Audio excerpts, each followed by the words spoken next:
Hi friends, আজকে কাঁঠাল নিয়ে এসেছি। কাঁঠাল কিভাবে সুন্দর করে তার কোষগুলো নিতে হয় এবং কাঁঠাল কেটে কিভাবে সুন্দরভাবে নিতে হয় সেটার ভয়েই অনেকেই কাঁঠাল নিয়ে আসে না বাসায়।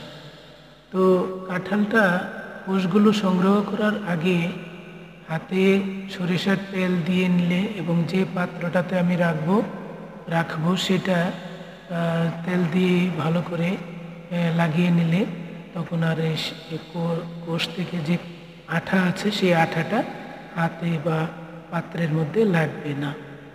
তো এইভাবে কাঁঠালটা লম্বা করে ছুরি দিয়ে হালকা চাপে কেটে নিয়ে দুই পাশ থেকে দুই দিকে কেটে নিয়ে তারপরে চামড়াটা টান দিলে সেটা কাঁঠালটা খুলে যাবে।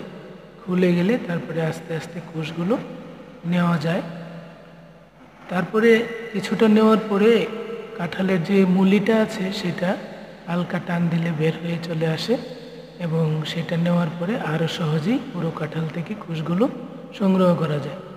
আসলে কাঁঠাল খুবই মজাদার, রসালো, মিষ্টি এবং পুষ্টিকর জাতীয় ফল আমাদের।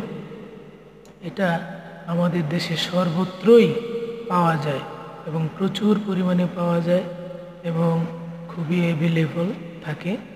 আর কাঁঠালের এমন কোনো অংশ নেই যে তা ব্যবহারযোগ্য নয়। যেমন কাঁঠাল যখন ছোট থাকে, একবারে ছোট থাকে, তখন আমরা ছোটোবেলায় সেইগুলো বলতাম মুজি। সেগুলো কেটে ভর্তা করে তেল লবণ দিয়ে খেতে বড়ই ভর্তার মতো মজা লাগতো। তারপরে কাঁচা কাঁঠাল সংরক্ষণ করা যায়, মাংসের মতো খাওয়া যায়, পাকলে পরে তো আরও মজা। তাই সবাই কাঁঠাল খাবেন, খুব মজা লাগবে। তো কাঁঠাল সিরিয়াল কেমন হচ্ছে?